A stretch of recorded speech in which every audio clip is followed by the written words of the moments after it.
Yeah, most people don't know that we're burning coal in Iowa. Everybody thinks that it's just 100% renewable energy because that is what MidAmerican has branded themselves as. It's just another smokestack that they drive by on the outskirts of town, and they're unaware of all of its impacts on their community and on themselves. There's been a lot of cancers in my family, and we didn't realize, as far as for how much it cost us with the environment, we didn't know. Well, I know an awful lot of people that are dying of cancer right now, or that have asthma, severe asthma, COPD, all kinds of problems with lungs and breathing, and coal is a huge contributor. It's devastating to watch a kid have an asthma attack. It is devastating to watch people stand outside of their homes that are now just piles of twigs because weather systems have become more severe and more frequent and more dangerous for all of us. I personally want to have hope for the future, and it's really hard to have hope for the future when you know that coal plants are burning in your backyard. I just want to see better for our community. I've never felt more ignored in my life. It's where they don't care about the little man, and that's who we are. We are the little man, and they are the big corporation, the big conglomerate, That's how I feel. Be quite forward with you. I feel like I'm overlooked, I'm just a little speck of dust, And if we had big pocketbooks as tribes, maybe they would listen to us more, but we don't, so the only thing that we can use is our voice to try to stop these things. MidAmerican knows the health effects of these coal plants, but they also know how to install clean energy. Yet here we are. They're dragging their feet on a timeline to safely retire these coal plants and provide an answer for this community of what the future is. And we continue to suffer with the health effects over several decades of operation of these plants. Please switch away from the coal plants. I enjoy breathing. I don't want to die from chronic obstructive pulmonary disease. I know what gasping for breath is. Transition sooner, because people do actually suffer due to the coal plants. I think it's important to get involved because we have to. If you want a livable future, we have to change the way that we're doing things, and that's not going to happen unless we make them. We have to make that change.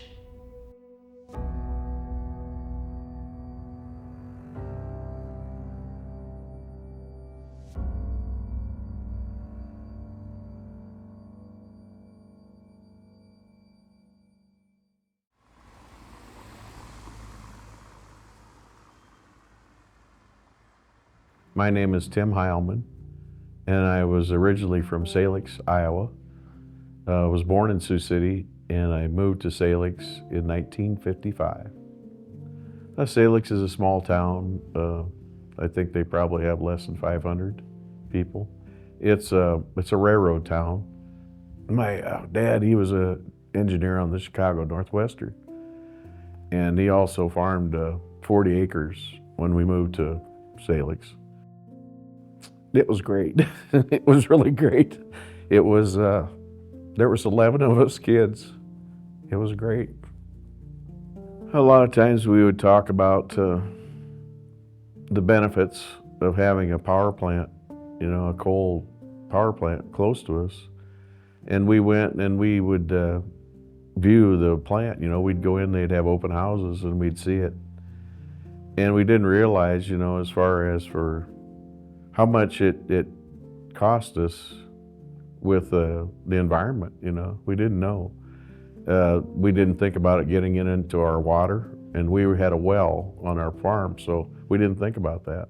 The coal plants are, you take coal from Wyoming or Montana, and you dig it out of the ground, and then you bring it here to Salix, Iowa, and then the rains come and the rains leach whatever's in the coal into the groundwater. You get the benefits of generation of the electrical power, but then you also get the detriment from possibly the groundwater, the air quality, So to outweigh the benefits and, as far as for what damage they cause, it's hard to equate those two.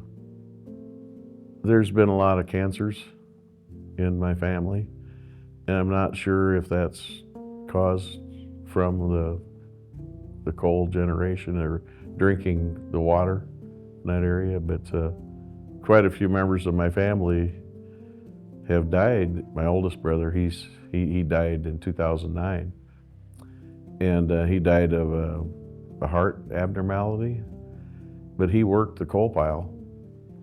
He died when he was 60 years old. So, yeah, I just, like I say, I don't know how much of this is health problems comes from it, but here he was directly working on the coal pile that,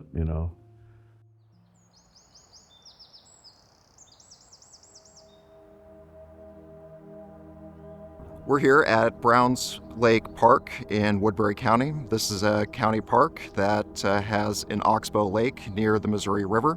This park is in between two of MidAmerican's coal plants, Neal North and Neal South. We have a PM 2.5 monitor with us. PM 2.5 is a particulate matter measurement. It tracks small harmful particles that can exacerbate respiratory issues and just make it harder for people with asthma or other health problems. Today, we have this monitor here. We've seen ranges between 15 and 18 regularly in the time that we've been out here. The EPA says that a reading of 9 over a 24-hour period is considered the high level for human health, and we're seeing average ranges that are higher than that. We know that these coal plants, when they combust coal, it sends that particulate matter into the air, and it sends it into the places where we recreate. It sends it into the communities that are located near this park, and it sends it further.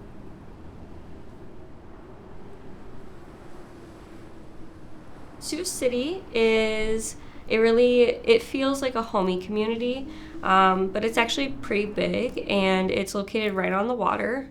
A lot of great fishing, a lot of great fun activities to do outside, and it's also located near some of the worst coal plants that you'll ever find, and it's really impacting us in a negative way.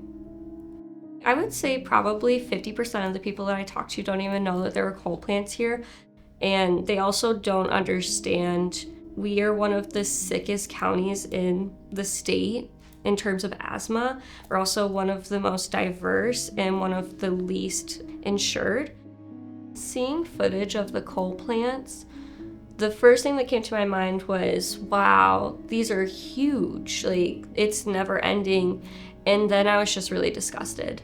I was really upset because it's 2024 and we're still stuck here, especially when Iowa has always been kind of known as a state where we have wind and solar energy and we're trying to move forward. We're still kind of in the dark ages in Sioux City then. And I think that people in Sioux City are owed something better than that. We moved to Sioux City in 1991 with our 4 children. I have one child, Soren, born with asthma. And when we moved to Sioux City, he started with the asthma attacks, and then used the inhaler all the time. We don't have air quality here. Definitely no air quality. And we had to live with our 2 plants. So you breathe in that. In the long run, when you are an adult, your lungs gonna be affected. So, and you see, they don't care. They don't care. And I used the inhaler until finished high school and went to college.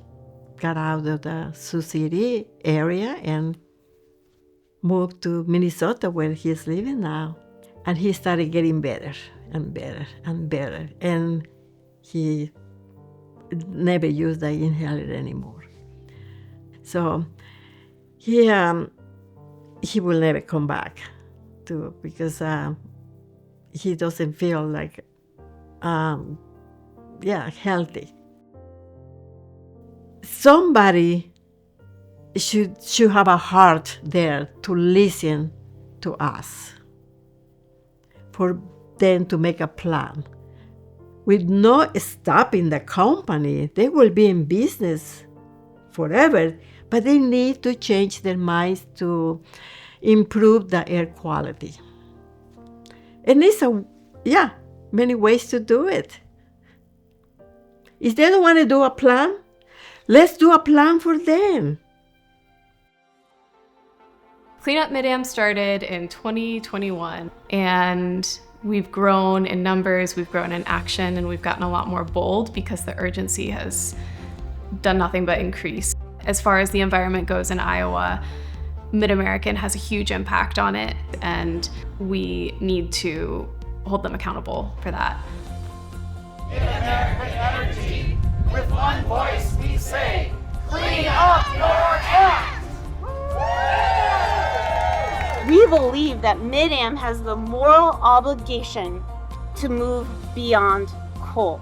They tout this renewable energy vision, and yet they operate one of the largest coal fleets in our state. MidAmerican operates coal plants on two of this nation's biggest waterways, the Missouri and the Mississippi River. What happens in Iowa does not stay in Iowa. Iowa coal plants affect the health of children nearby, as well as hundreds of miles away. While the many emissions of the Iowa coal plants impact an outside number of people of color who live near the coal plants here in Iowa, I call on MidAmerican to become a better neighbor. MidAmerican is running uneconomic coal plants day in and day out that make them more money but cost consumers more than that clean energy, than that energy efficiency, that solar, that wind. So that's our challenge to MidAmerican today. It's not enough to just make things work. They can make things better, and the solutions are right in front of them. They just have to be willing to work with us to do it. So long as there is a single coal plant still polluting our air and our land, we will not be silent. We choose a healthy and sustainable future for the people, land, and creatures of Iowa. We choose to be responsible for God's creation that has been entrusted to us. And it is our prayer that MidAmerican will finally make that choice too.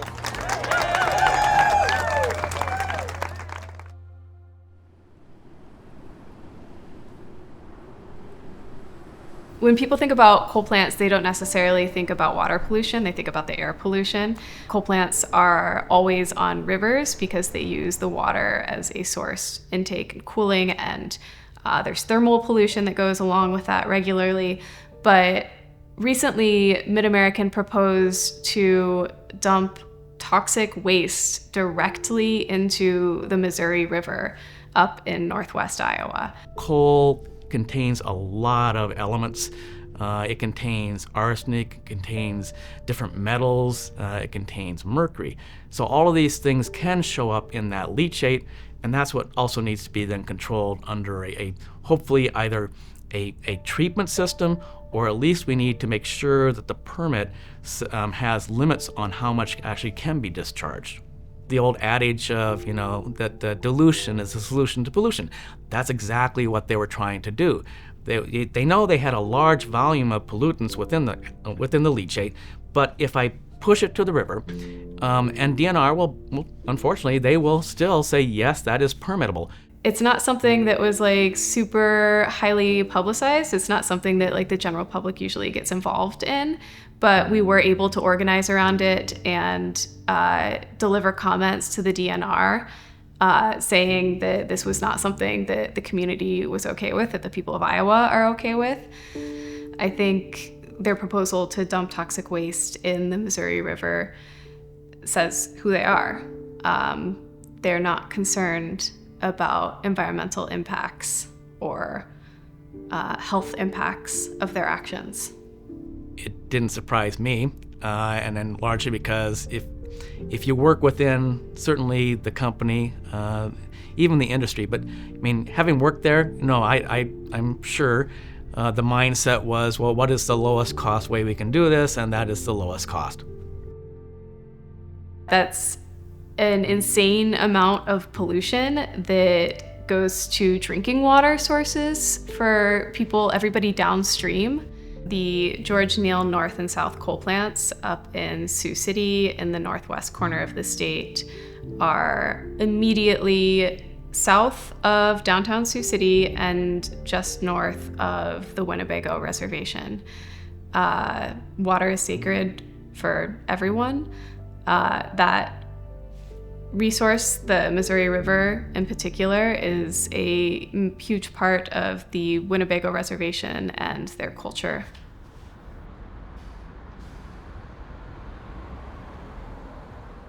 My name is Sunshine Thomas Bear. I am the Tribal Historic Preservation Officer, the NAGPR rep, the Cultural Preservation Director, and the Angel Decor Museum Director for the Winnebago Tribe of Nebraska. And we are currently in the Angel Decor Museum, which was opened in 2002, and it is a museum that focuses on the history of the Winnebago Tribe of Nebraska, or in my language, the Ho-Chunk-Ni-Sho-Chachi. Where we live right now is Winnebago, Nebraska, and we are very close to the Missouri River. The coal plants obviously are on the other side of the river and just upstream from us. So the impacts from the coal plants starting in the 60s have been something that has increased, obviously, cancer rates, asthma rates, different things. My personal opinion is that they were probably betting on us being unknowing about what they were doing. Obviously, we have communities that are stricken with so many other disparities and issues from the historical trauma and everything that has gone on, from relocations and being forced onto reservations, and the addiction and poverty that we face here in the communities, that we wouldn't even notice, what's going on, and the health disparities and our health decline after the 60s. I think everyone I know has seen and buried someone with cancer, and there's a cause for it, and it's destroying our water and our land and our air and our children. And that is something, as Indigenous people, that we hold extremely close to our hearts. I have 2 children that have asthma, and they'll have it the rest of their lives. I lost a mother to cancer 2 years ago. It's hit so hard in this community, and I think that the love that I have for my community is always keeping me going in trying to get everyone on board with reconnecting to our culture and to our kinship and our clans. And maybe in a couple generations, it'll be a lot different than it is today.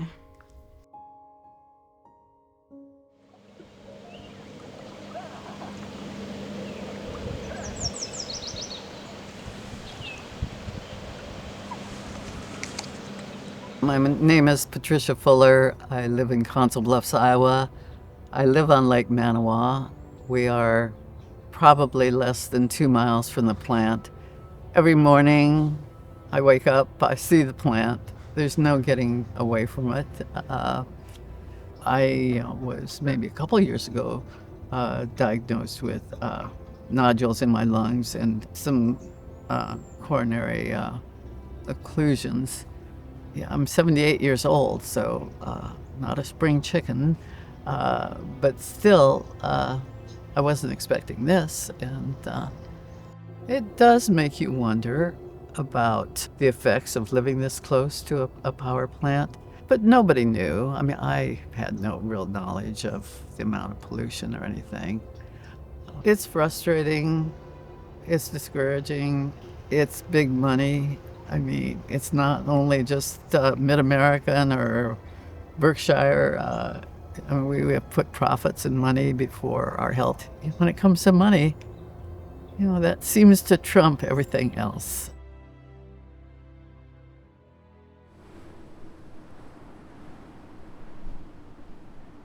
I'm Glenn Hurst, Dr. Hurst. I'm a family practice physician in Minden, Iowa, which is on the far western side of the state.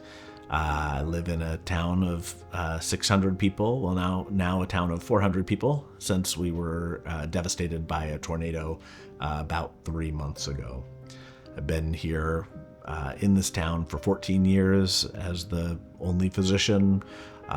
Know just about every person in this town relatively intimately. I tell people in our community, in our county, the thing you can do to prevent having cancer is to not be from Trainer. And Trainer is a little town that is to the east of the coal plant. And my anecdotal experience has been there's a lot of cancer and a lot of variety of cancer that happens in Trainer. Is that because of the coal plant? I can't tell you that's the case. But anecdotally, I would tell you to not be from Trainer. It's evident, it's obvious. Particulate matter in the air is bad for human lungs. Lungs were meant to carry oxygen and expel carbon dioxide. Nicotine, coal, mercury, benzenes, all of these things that can go into your lungs are known problems, and they've been known for years. The tobacco companies covered up their knowledge, and there's really very little question that the coal industry has covered up as well. But there's also the environmental impact of what we're putting up into our air that has affected the climate of our country and of our planet. And being in a town that had a third of its population displaced by a tornado that was then followed 2 days later by another tornado, which was then followed a month later by tornadoes devastating one of the towns just to the east of us and others to the northeast of us, you really start to appreciate the power of what we do to our planet and what it does in response. And I think that it's imperative that we tie this to the health of the planet as well as the health of us as individuals. It's devastating to watch a kid have an asthma attack. It is devastating to watch people stand outside of their homes that are now just piles of twigs because weather systems have become more severe and more frequent and more dangerous for all of us.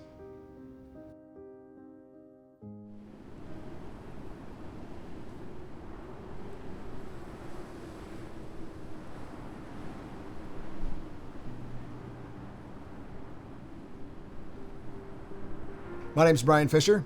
I'm from here in Ottumwa, Iowa. We're in my home in the west end of Ottumwa. Lived in this house for quite a few years. My granddad actually built the home in 1951. He raised my father and his siblings here. And then in 1978, my father bought the home, and he raised me and my siblings there. And in 2016, I purchased the house. So we've been in the neighborhood a few days now. Ottumwa is a small southeast Iowa town. We're known for our trains. We got 2 sets of tracks that run through Ottumwa. It's a little river town, and it's a great place to be.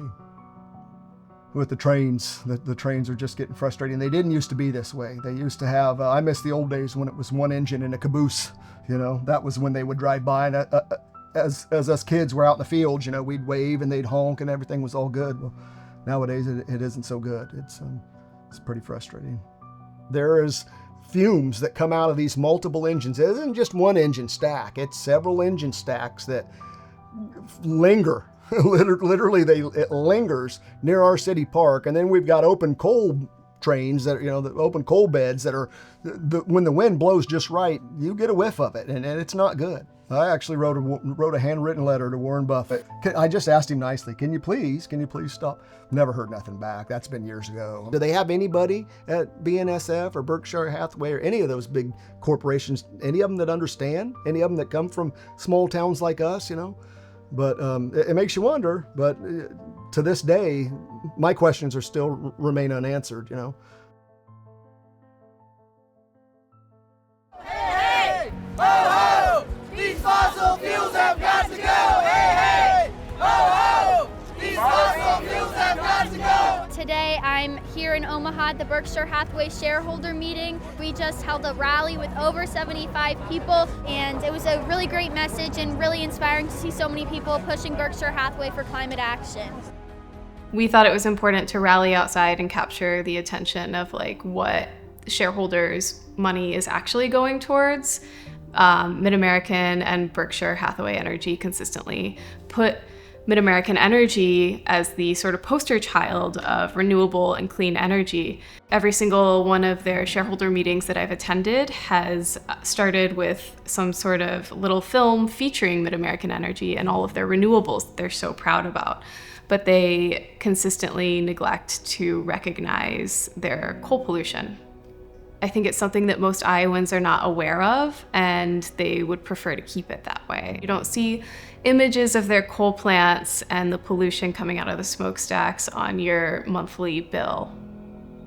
It's like, look, we're doing this good thing over here, associate our name with that, and this bad thing over here, don't associate our name with that. It's like, well, both of them are you. To understand what MidAmerican is as a company, you got to understand the good and the bad together. So it's frustrating to get a bill that has all of this wind energy promotion in it and how proud they are of the ability to produce energy through the wind, and they'll promote and promote and promote. But when it comes down to production, they seem to fall short. There's no reason for us to be investing in fossil fuel and coal at this time in our evolution. We have alternatives. Coal is going to run out. It's a reality. And using up that resource and continuing to damage the planet and the people for profit, I can't make sense of that. I would encourage them to put their action where their promotion seems to be. They know that the future is in renewable and cleaner sources of energy, and that the community would support them in that effort, that we all do care, and we are willing to do the work with them to make this a better place to live. And that in the end, that's what energy is about, right? It's about making our lives better and making this a better place to live. It's a whole new world now, and one that you didn't foresee, and one that you're contributing to, and you can still be billionaires and, give us a date on closing down this plant. Do the right thing. Sure, I wanted to live a long time. I want to live at 99 years old. Everybody wants to do that. Of course. This is a beautiful life. We need to change our air quality.